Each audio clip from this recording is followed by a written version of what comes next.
Hi there everyone, Stevie Johnson here today, and I will be discussing Jefferson's legacy. I first would like to say that God has established order, intelligence, and truth in the universe and history.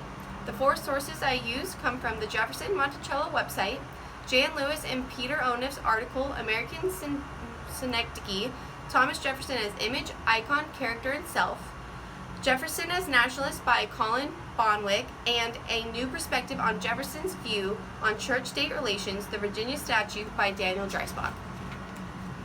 Jefferson was many things in his life, which include delegate, governor, secretary of state, vice president, president, lawyer, and planter.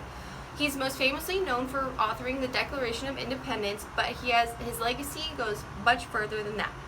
Though many debate his character and importance as a founding father, his accomplishments should not go unnoticed.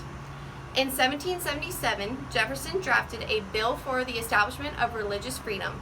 Though it would not go into act until a few years later, this was a great contribution to the United States.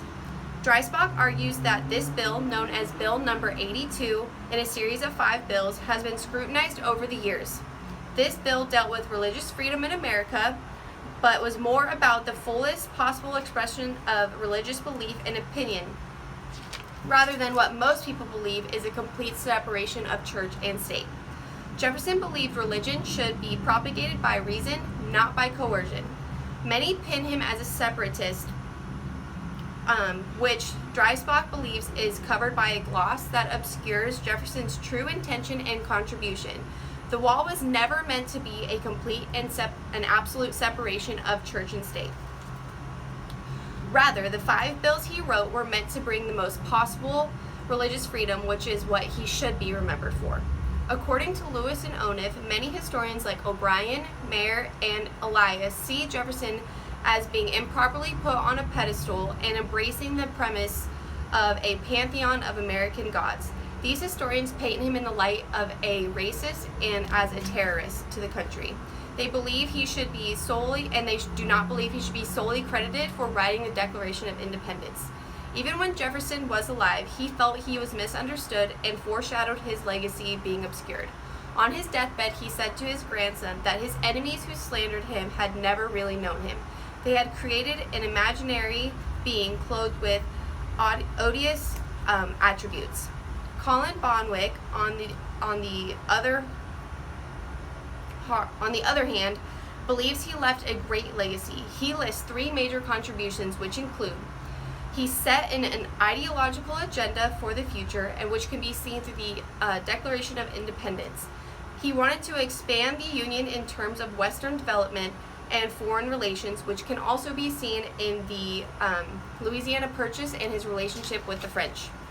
His 3rd contribution, he believes, was his understanding of the need to maintain the existing union of states if the nation was to consolidate and expand.